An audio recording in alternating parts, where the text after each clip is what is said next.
From the castle gates to bedtime tales, laughs on the road and the monorail meet up on Main Street. Oh, Epcot to raise a glass and clink, telling old trip stories over one more drink. DisDad intro, here we go, talking parks, kids, all the magic we know. DisDad intro, hit play, let's start the show. Hey, DisDad intro.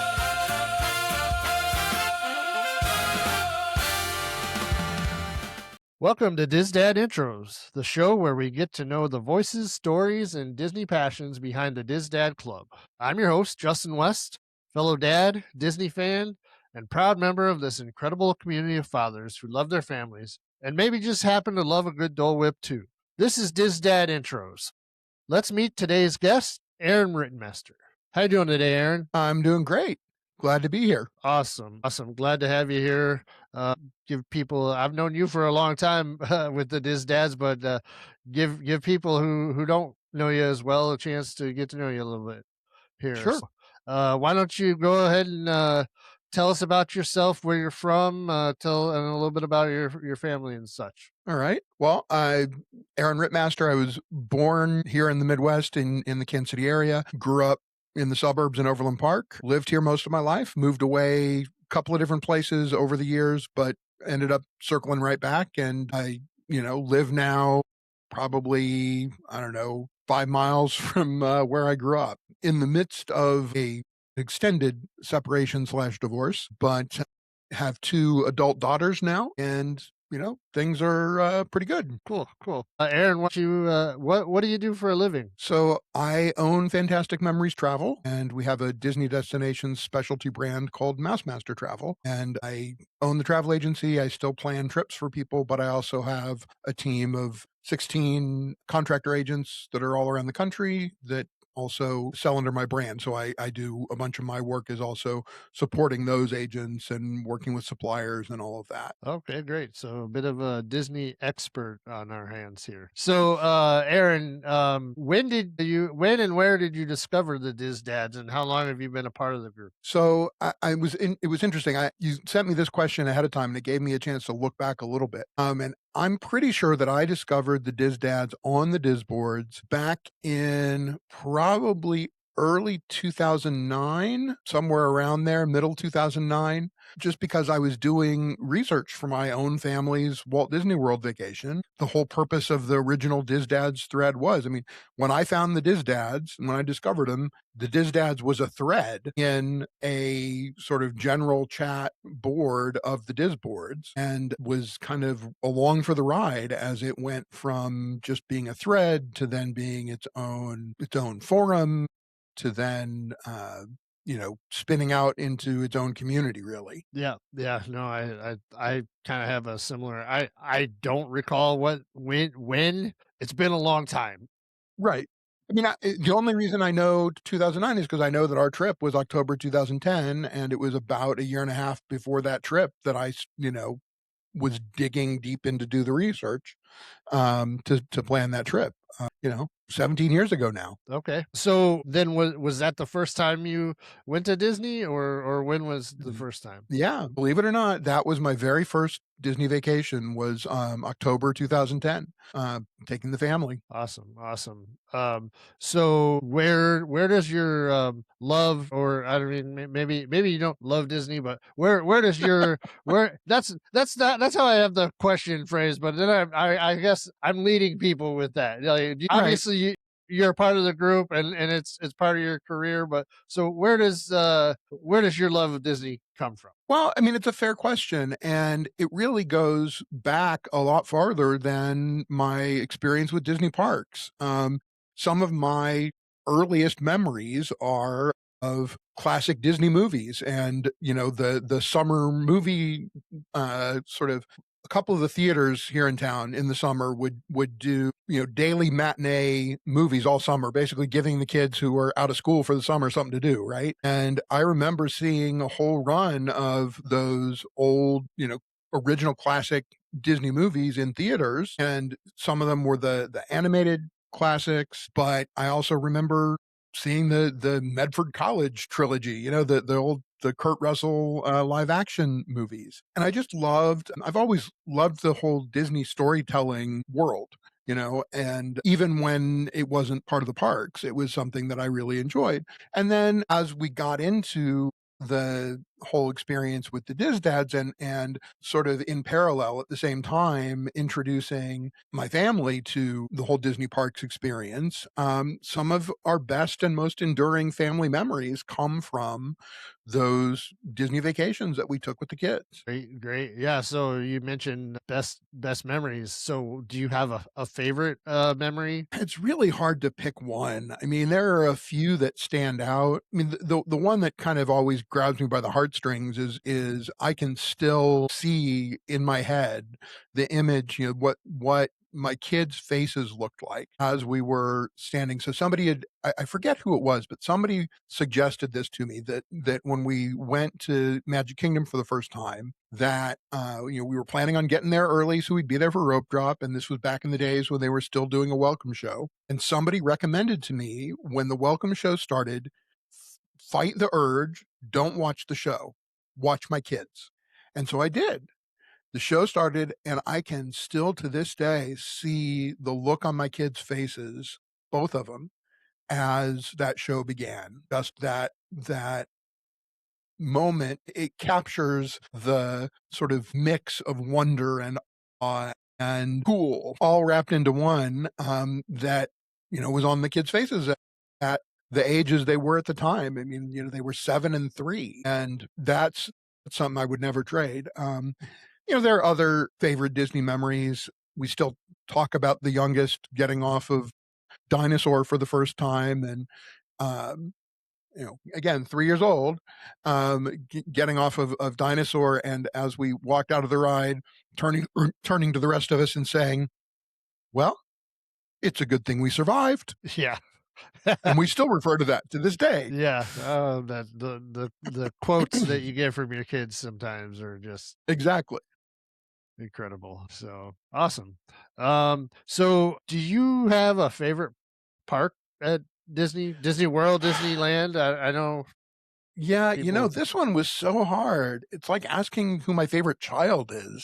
It really varies, and it depends on my mood and the day and what it is I'm doing in the parks. If you'd asked me back when going to Disney parks was something that was really new and fresh for me, and I hadn't really experienced it much before, I would probably say Hollywood Studios, just because between the Star Wars pieces and what they've done with Toy Story Land, and I really love the refresh with Rock and Roller Coaster that's coming with Muppets, that I can't wait to see, how that actually turns out.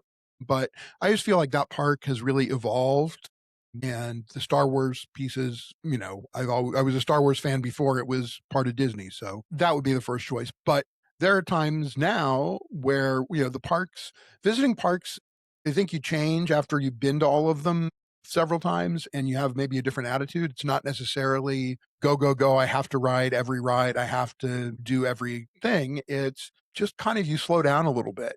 And sometimes I could spend a whole day just kind of walking around in Epcot, and I might not get on an attraction, but I could still spend all day there just absorbing everything around me, walking from country to country in World Showcase, checking out the things going on in even, well, I guess it's not called Future World anymore, but in the north end of the park. It really depends. Like I said, if I feel like getting in lines and riding attractions, then my answer is different than if it's just want to walk around and chill. I can appreciate that. That's there. Each park is unique in its own way, and I have things. I mean, I probably have a standard answer, but yeah, definitely can appreciate some different things about each park. So, how about a favorite ride? So I thought about this one. This one was a tricky one, and it really. So what I ended up with was a one classic and one newer ride. So my favorite classic ride is Pirates of the Caribbean, especially at Disneyland. I have to admit, The Disneyland Pirates is just better.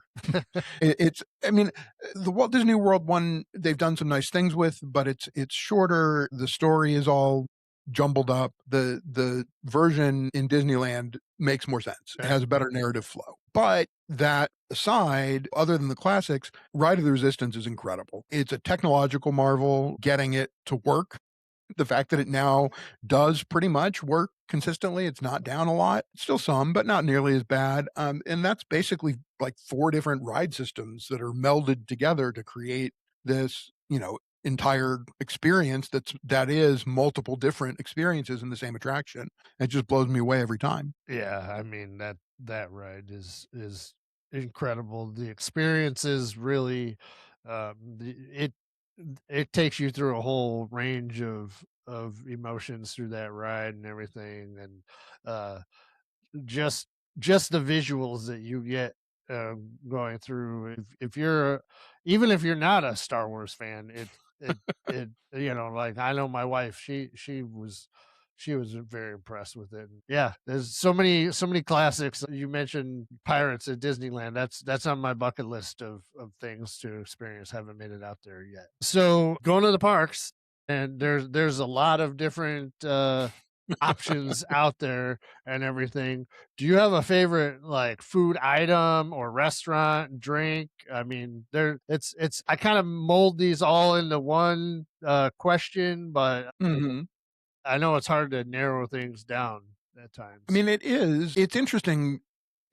And at this point, having been to parks over a long period of time, it's kind of hard because things change. And something that was my favorite someplace, even if it still exists, may have changed so much that I don't like it so much anymore, or it might not be there anymore.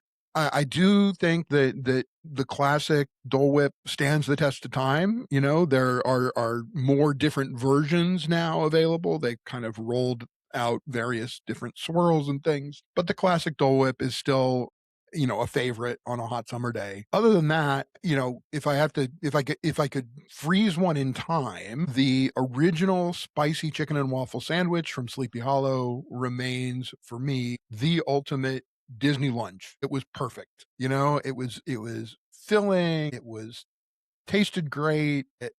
You could eat it relatively quickly because it was that, sandwich kind of thing, and you could enjoy it on the move. It was perfect. Unfortunately, again, it's one that they keep fiddling with, and the no matter what change they make, they don't ever seem to get quite back to the original version that I think was the best. Right, right. Yeah. I know. It can be just disappointing when something you love isn't the same anymore. At the same time, so much has changed in evolving, even when you consider supply chain lines, when you Oh, absolutely. things like that. That's why when you mentioned Dole Whip, I mean, yeah, that's been around, and you could still get that pretty much consistent experience every It's like time. Disney comfort food. Yeah, yeah. So now I'm gonna change this question a little bit. I've been asking people Okay. if you could change one thing at Disney World or Disneyland, what would that be? But I'm gonna put this caveat in because I think we're all hearing one thing for sure is the cost of things and the price. That's a lot of people have been saying that, so I think that's pretty much a given. Well, okay, So so but I'll be a little bit of a contrarian on that. Here's the thing. I get it. The cost is an issue, and it does make it more difficult to go as frequently as we would like. But the reality is that, even as we complain about the cost, we also complain about things being crowded and lines being long, and you can't get reservations in the resorts you want to get in, and you can't get reservations for the restaurants you want to be in. Well, guess what? That means things are going to cost more. yeah, Right? I mean, that's just kind of the natural way. So I guess I don't really complain about cost anymore or price anymore just because it's the one thing that you can't really do anything about one way or the other. And Disney isn't in business to give stuff away. So they're going to charge what they can get away with charging. And I don't have to like it. I don't have to be, patting them on the back for it. But that's their thing. That's what they do. If I'm going to complain about stuff, though, I'm going to complain about stuff that is things that are discretionary, right? That they can control. So, for example, I hate this new lightning lane. I call it the lump and the lisp system, right? The lump is the lightning lane multipass, and the lisp is the lightning lane single pass. I think that they just took a system that was finally actually starting to work pretty well as people adjusted to it, and just so they, because they could, they broke it and made it that much more complex, that much more difficult to manage, and more confusing to use. And I think that the biggest problem is that it's had a negative effect on virtually everyone's experience of the parks, because it forces everybody to spend so much of their time in the parks with their face in their phone. I 100% agree with that. That's obviously they've got a mandate to make the most out of the shareholders' value and stuff like that. So they're trying to squeeze every nickel out of every corner that they can. Well, but like I said, I don't have a problem with them charging. It's not that you have to pay for multipass that makes me hate it. I hate it because it doesn't work. Like I hate it because it does a terrible job of distributing ride times, and the way that it functions forces people to sit there and refresh their phones over and over. Yes, I get that. But yes, what you're saying is it forces people to refresh their phones and be stressed and focused about on how they're gonna make the most value out of their time, Sure, and it's costing them not only the experience but money hand in hand. If that's true. if they could have made a way to charge you for it but make it more seamless and not ruin that kind of experience, then it would be easier to swallow. Yeah, yeah. I mean, I guess what is so frustrating is that you can look just across town at the way Universal handles their Express Pass, and you can see that a simpler system works just fine, Yes. right? I mean, I don't know if you've experienced it, but their system is basically, you pay extra, and it's a lot extra for Express Pass. I mean, there's no question. There are some times of the year and some days where the Express Pass is more expensive than your admission ticket, but it makes a difference. You go, you get in the line, and you get on your attraction faster. And they leverage people staying in their premier hotels because you get express pass included in, for two of their three parks if you stay in those hotels. They're still making money off of it, but it's a much simpler system and it works. You get expedited access if you pay for it. Yeah, I can agree with that for sure. So, Aaron, outside of Disney, do you Yeah. have any hobbies that you enjoy? I have a few. It's funny, being a small business owner, and especially transitioning to being a small business owner after, a 14-year career where I was anything but, right? I mean, I worked, yeah, I worked a lot of hours. I worked, I had a responsible job, but I worked for the government, and I didn't even have to worry about, recruiting my own clients because they were assigned to me. So being an entrepreneur now and running a business and having to kind of learn how to do that the right way on the fly more than a little bit has sucked out a lot of the time that once upon a time was time I got to spend on hobbies. I still maintain some. I still love, science fiction and fantasy movies and television. And, I don't get to pay as much attention to it, but it's often on in the background while I'm working on other stuff. I don't get to read nearly as much as I used to, but I enjoy reading that content as well. And, I still kind of, I've learned to take some of the things that were hobbies and incorporate them into work.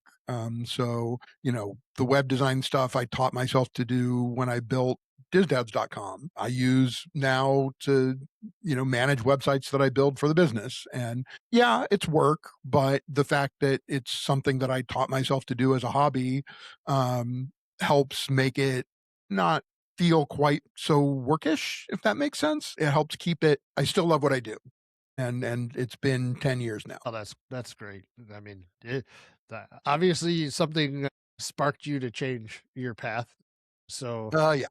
so the it's good that you do enjoy it. Yes. Okay, so this next one's going to be kind of interesting here, because I would say that you were like one of the founders of convention, or at least definitely one of the main drivers in organizing the first DDCC and whatnot. So I know you've been. So Yeah. have you been able to maintain or attend more beyond, there in the first couple of years? When's the last time you attended? So I started to look back, and I ran out of time before we recorded, but believe I attended the first 7 Okay. or so in a row, including I want to say the first at least 2 and maybe 3 with my family. And then I did make it back for DDCX for the 10th, and that one. So if I'm remembering them right, if I'm keeping them in order right in my head,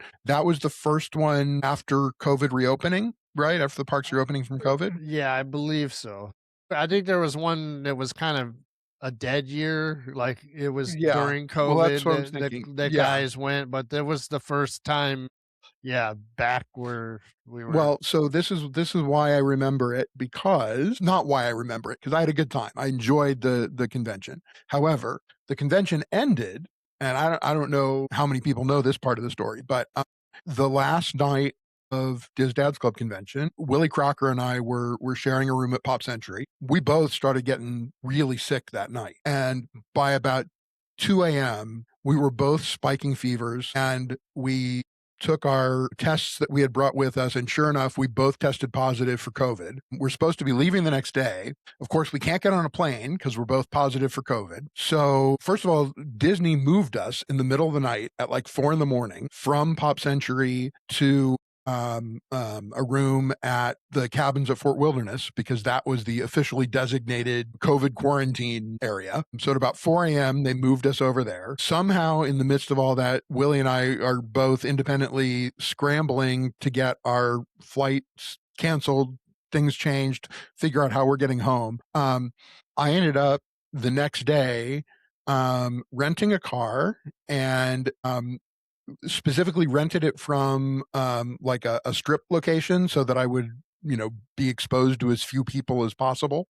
Went to pick up the car, double masked, picked up the car, drove from Orlando home to Kansas City, which is like 21 hours. I did stop outside of Montgomery, Alabama on the way back for the night, because I found a hotel I could check into that did keyless, did remote check-in and mobile key, so I didn't have to go to the front desk. I was spiking a fever so bad as I was driving that a couple of times I had to stop to change clothes because I had sweated through my shirt. It was an ordeal.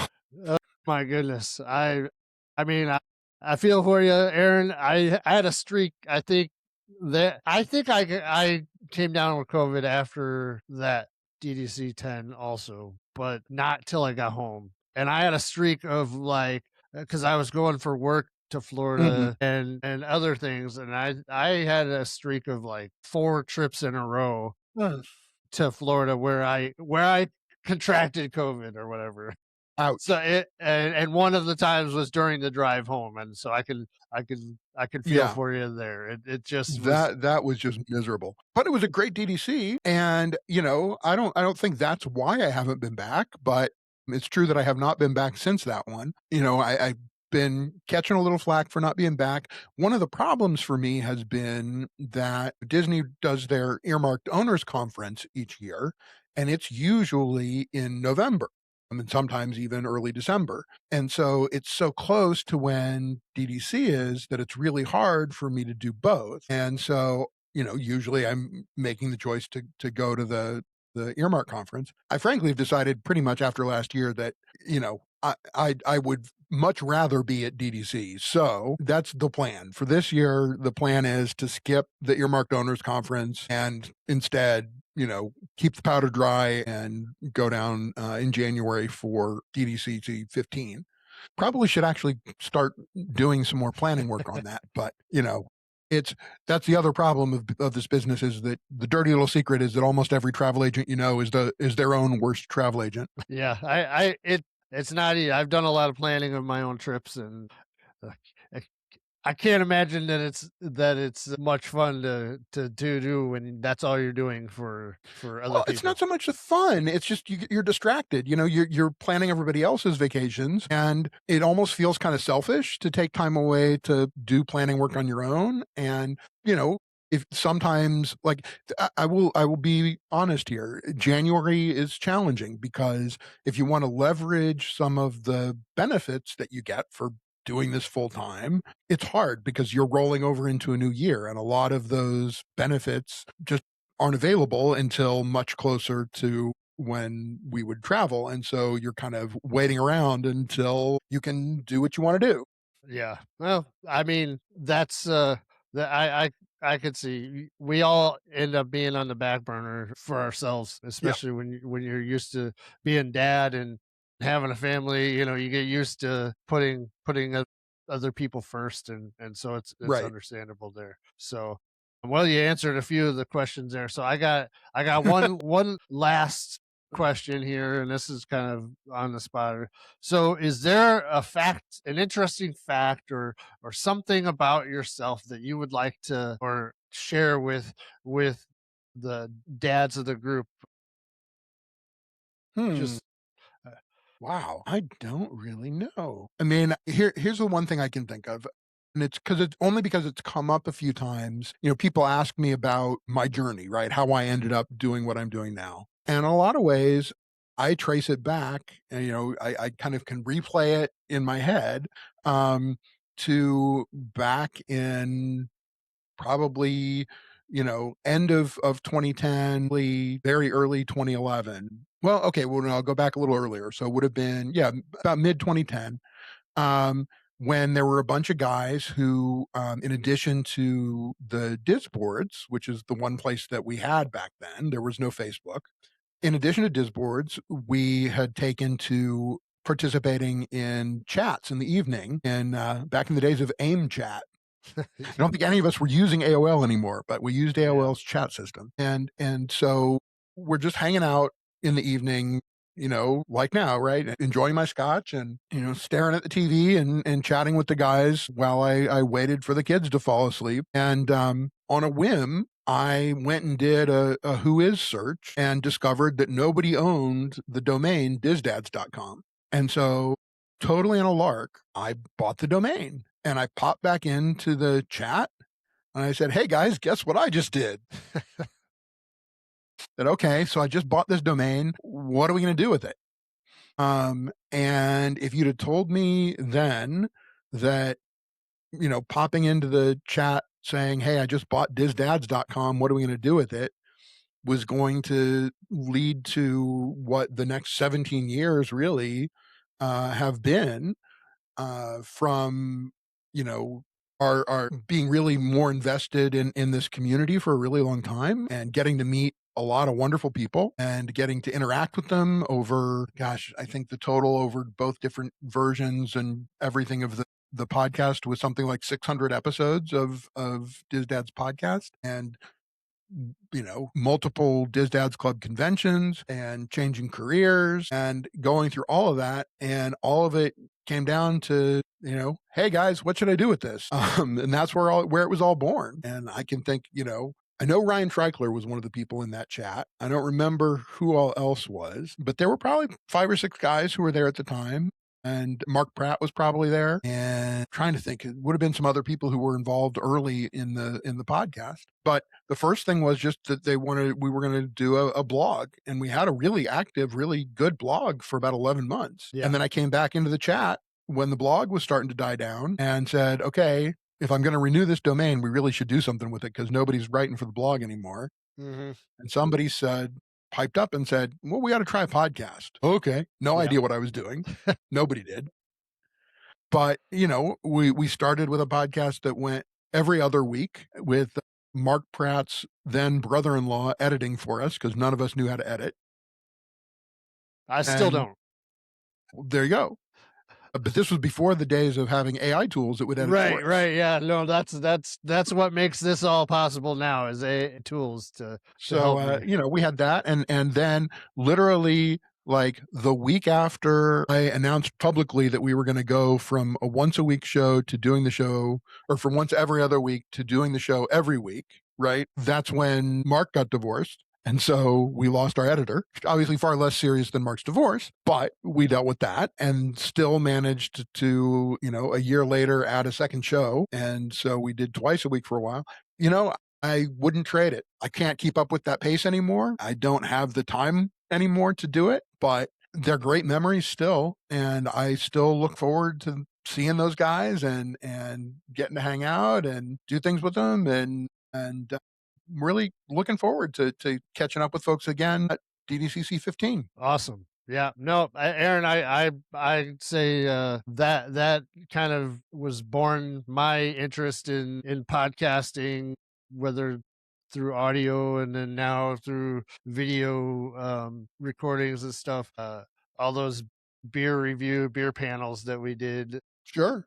Those were some of my favorite things to do, and it really got me interested in doing this kind of content just for fun. I never Exactly. I tried a few different things, never got into anything serious where I was gonna make it a career, but it's a fun little hobby, and I'm happy to be able to reconnect with you here on this new iteration that I'm pursuing here, and really glad that that you took the time to join, and hope that some of the guys that really haven't gotten to meet you get an opportunity to watch and learn about you, and then hopefully meet you at this next DDC C15, which I also am intending to attend. So, All right.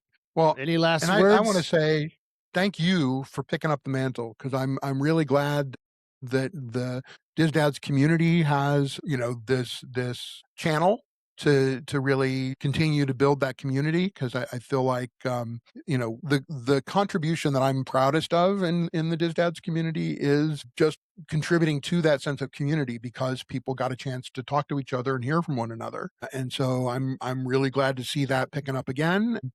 I love that you've decided to run with this. Yep. Oh, great. Appreciate it. And yeah, no, so many relationships and lifelong friendships have been born out of the DisDad community, and being able to hopefully introduce more and more people, even those who may not be as active, is my goal with this. And so happy to have you join me tonight. So Awesome. with that, I'll say I have been your host, Justin West, with my guest today, Aaron Rittmaster. This has been DisDad Intros. From the castle gates to bedtime tales, laughs on the road and the monorail. Meet up on Main Street or Epcot to raise a glass and clink, telling old trip stories over one more drink.